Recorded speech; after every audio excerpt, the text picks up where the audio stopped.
오늘 본문은 마태복음 8장 23절에서 34절까지의 말씀입니다. 오늘 말씀은 제국 속의 로마 제국 속의 교회 그리고 회복된 세상 속의 그리스도인들이 누구인지를 보여줍니다. 마태복음 8장 9장에서는 산상수훈이 끝나고 세 가지의 사건이 세 섹션으로 총 9가지의 이야기가 나옵니다. 그리고 세 개의 사건마다 결론적인 선포가 나옵니다. 첫 번째 세 사건의 결론이 나를 따르라 하는 것입니다. 나를 따르라 하는 주제가 세 개의 결론적 선포에 다 나타납니다. 세 번째의 결론으로 추수할 일꾼을 부른다는 것은 주님을 따르는 일꾼을 부르는 것입니다. 오늘 본문을 포함한 두 번째의 세 사건은 폭풍을 잠잠케 하시는 것, 돼지떼 몰살하는 것과 중풍병자 죄사하시는 것 이렇게 나옵니다. 그 후에 결론으로 새로운 시간이다. 이 새로운 시간이라는 것은 새 포도주는 새 부대에 넣어야 보존된다는 새 시간이 온다고 하는 것입니다. 두 번째 새 사건의 출발은 첫 번째 섹션의 결론인 예수께서 나를 따르라고 하신 후 제자들이 예수님을 따랐더니로 시작이 됩니다. 여기에서 우리는 마태복음의 결론을 볼 수 있는데요. 마태복음의 총 결론이 하늘과 땅의 모든 권세를 주었으니 너희는 가서 모든 민족으로 제자를 삼아라. 이제 유대를 떠나 제국으로 향하는 말씀의 권세를 보게 됩니다. 첫 번째 사건이 23절에서 27절까지 나옵니다. 여기서 만나는 것은 하나님의 우리, 회복된 인간으로 하나 된 인간입니다. 지금 단절된 인간은 모든 것에 종노릇하고 있는데 그 모든 것을 다스릴 수 있는 다스림의 권세가 회복되는 것입니다. 23절, 배에 오르심에 제자들이 따랐더니, 여기서 따랐더니가 두 번째 새 사건의 출발인 것입니다. 예수님이 배에 오르신 이유는 18절에서 무리가 애워싸시는 것을 보고 병이 낫고 귀신이 쫓겨가고 기적을 보고 이런 현상적인 것을 원하기 때문에 무리를 두시고 바다 건너편으로 가는데 제자들이 따랐던 것입니다. 여기서 따르는 자들이 보아야 할 것을 우리는 만나게 되는 것입니다. 첫 번째 사건은 바다에서, 두 번째 사건은 바다 건너에서 일어납니다. 이 바다라고 하는 것은 성경에서는 종종 세상, 하나님의 창조의 질서와 조화가 나타나지 않은 혼돈과 공허와 흑암을 바다라고 표현합니다. 24절, 바다에 큰 놀이 일어나 배가 물결에 덮이게 되었으되 예수께서는 주무시는지라. 번역에는 빠져 있지만 24절 시작이 이두, behold, 보라.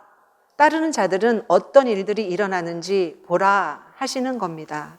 그리고 이 놀이라고 하는 것은 사이스마스라고 하며 이것은 그냥 풍랑이 아니고 지진이 밑바닥에서부터 일어나는 것으로 바다 밑바닥에서부터 끓어오르는 폭풍으로 상당히 위험한 것입니다. 이렇게 배가 물결에 덮이게 되었는데 예수님께서는 주무시는 것입니다. 주님께서 잠자는 것은 성경 전체에서는 여기뿐입니다. 바다는 마귀의 처소입니다.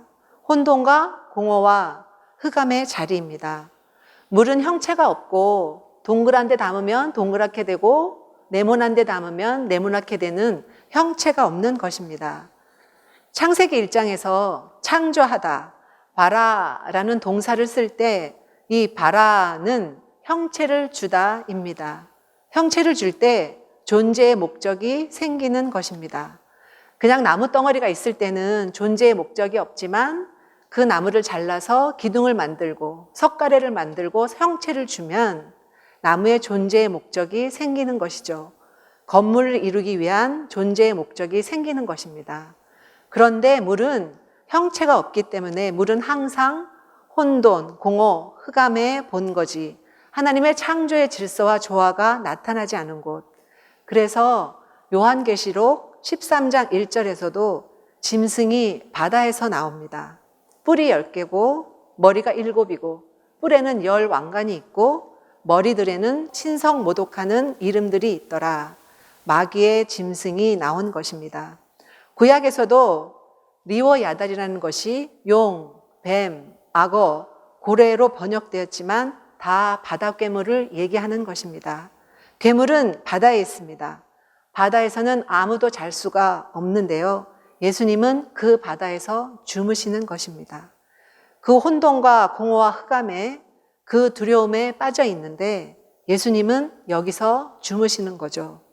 주무신다는 말은 상당히 상징적인 모습을 보여주시는 것입니다.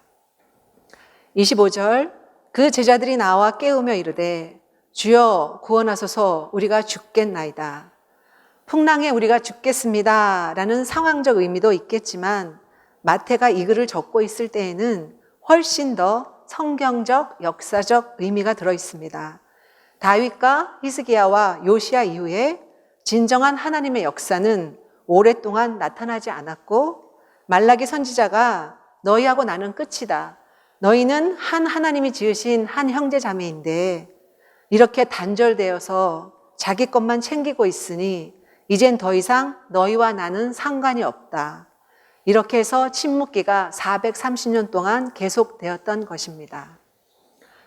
그동안에 유대의 역사는 참으로 참혹하고 암담한 상황이었습니다. 그래서 주여 구원하소서 우리가 죽겠나이다 하는 것은 이 거대한 로마의 폭풍에 우리 유대는 끝나게 생겼습니다 라고 하는 성경적인 암시가 들어있는 것입니다.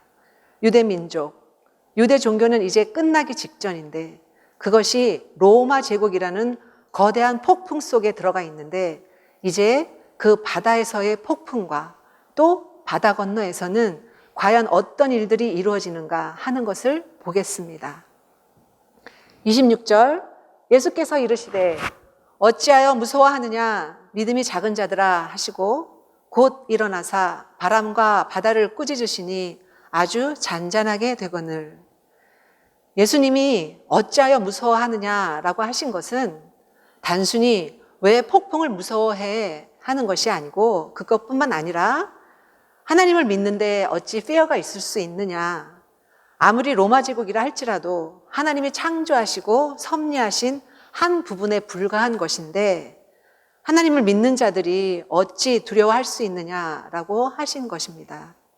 그리고 여기 믿음이 작은 자들아 라고 하신 것은 이 믿음이 작은 자들 올리가 피스토스라고 하며 이것은 마태복음의 특징이 되는 것으로 마태복음에 4번이나 나오는데 꾸준히 아니라 제자들을 말하는 것입니다. 제자로 부르심을 받아 따르는 이들, 교회인데 아직 십자가도 부활도 성령도 받지 못한 그 상태에 있는 지금 예수님 앞에 있는 제자들, 예수님이 부르셔서 교회이지만 아직 제대로 된 믿음도 없고 아직 미흡한 교회, 그래서 이 믿음이 작은 자들이라는 그 상태의 교회를 말하는 것입니다. 그리고 바람과 바다를 꾸짖으시니 아주 잔잔하게 되거늘. 말씀은 원천 울림입니다. 말씀으로 만물을 창조하셨습니다. 말씀은 에너지 파동입니다. 우리가 보기에 만물은 액체, 기체, 고체로 되어 있지만 본질은 에너지고 에너지는 파동입니다. 말씀은 원천의 울림이기 때문에 하나님 말씀이 선포되면 그 피조물들의 공명이 말씀의 공명에 얼라인되면서 일치될 수밖에 없습니다. 그래서 말씀으로 선포하시며 바람과 바다를 꾸짖으시니 바람과 바다가 잔잔하게 된 것입니다. 27절, 그 사람들이 놀랍게 여겨 이르되 이가 어떠한 사람이기에 바람과 바다도 순종하는가 하더라. 여기에 제자들인데 사람들이라고 한 것을 보면 아직 초기의 제자들, 교회이지만 아직은 미흡한 정도의 제자들로 보시면 됩니다. 놀랍게 여겨는 따우마쪼라고 합니다. 여기서 우리는 역설을 만나게 되는데요. 사람을 창조하신 것은 모든 것을 다스리라고 창조하신 것인데 우리는 다스리기는커녕 만물의 종노릇하고 있으므로 예수님이 바람과 바다를 다스리는 것을 보고도 놀라게 되는 것입니다. 너무나 당연한 것인데 놀라는 것이죠. 예수님이 보여주시는 것도 예수님의 기적 능력이 아니라 너희가 하나님 아버지의 자녀이면 마땅히 너희도 바람과 바다를 다스리는 사람이 되어야 한다라는 것입니다. 이 현상 세계에서는 아직 이런 일을 하는 사람은 극히 드물겠지만 그래도 그 꿈을, 그 자아상을 품고 나아가야 하며 구원받으면 하나님과 하나가 되면 그 자아상이 회복됨을 꿈꾸며 갑니다. 우리가 주님을 만나고 주님을 알면 우리가 누구인 줄 알게 됩니다. 우리가 누구입니까? 포에마, 하나님의 걸작품입니다. 두 번째 사건 28절에서 34절까지는 제국과 부딪히는 주님, 그 주님을 따르는 것입니다. 28절, 또 예수께서 건너편 가다라 지방에 가심에 귀신 들린 자 둘이 무덤 사이에서 나와 예수를 만나니 그들은 몹시 사나워 아무도 그 길로 지나갈 수 없을 지경이더라. 28절은 배경 설정입니다. 예수님이 사역 시작하고 처음으로 이방 지역으로 나가신 것입니다. 이방 지역은 귀신 들린 자가 무덤에서 거하는 죽음의 지경인 것입니다. 하나님을 모르는 이방은 생명의 지경이 아닌 죽음의 지경인 것입니다. 죽음의 지경은 단절되어 하나됨이 없으니 몹시 사나운 것입니다. 이런 배경을 보여주고 있습니다. 29절, 이에 그들이 소리질러 이르되 하나님의 아들이여 우리가 당신과 무슨 상관이 있나이까? 때가 이르기 전에 우리를 괴롭게 하려고 여기 오셨나이까? 하더니 소리를 지른다는 것은 거리가 있다는 것입니다. 하나님의 아들이라는 것은 그 당시에 메시아의 일반 칭호이기 때문에 갈릴리 근처의 이방 사람들도 다 알고 있었던 것입니다. 귀신 들린 자만 예수님이 메시아임을 알아봤다고 할 수도 있겠지만 여기에서는 어두울수록 빛에 더 민감하게 되고 대낮의 전등불보다 캄캄할 때에는 작은 빛이라도 더 또렷하게 빛이 나니까 그래서 귀신 들린 자들이 더 민감하게 예수님을 거룩하신 분으로 알아봤다고 할 수 있겠습니다. 우리가 당신과 무슨 상관이 있나이까? 원어로는 tis ego kai soi라고 합니다. What we and you, 그러니까 우리와 당신 사이에 뭐가 있습니까? 라는 것입니다. 이 말은 히브리 사람들의 어구로서 사사기 11장 12절, 열왕기상 17장 18절, 열왕기하 3장 13절, 역대하 35장 21절에 나오는 말들입니다. 한마디로 Leave me alone입니다. 때가 이르기 전에는 종말의 심판을 얘기할 수도 있지만 마태복음적으로 마태가 강조하는 것은 예수님은 먼저 자기 백성을 위해서 오신 거라는 것입니다. 1장에 보면 자기 백성을 그들의 죄에서 구원할 것이라고 했죠. 15장까지는 유대를 위한 사역입니다. 내가 이스라엘의 집에 잃어버린 양 외에는 보내심을 받지 않았다.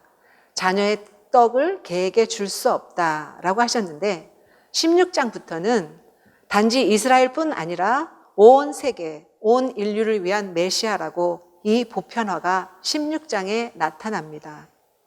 그래서 귀신들이 16장에 이방을 향한 사역이 시작되기도 전에 왜 벌써 오셨냐고 말한 것이 이 이야기인 것입니다. 우리를 괴롭게 하려고는 불신의 특징입니다. 믿음이 없으면 하나님의 말씀은 부담스럽고 괴롭습니다. 믿음으로 받는 사람은 하나님의 말씀은 우리를 구원하시려고 하시는 것이고 우리의 복을 회복시키는 말씀이다라고 합니다. 종교는 하나님 말씀이 부담스럽고 괴롭게 느껴지니까 인간과 세상에 맞추어 놓은 것입니다. 말씀의 위험성이 상실되었습니다.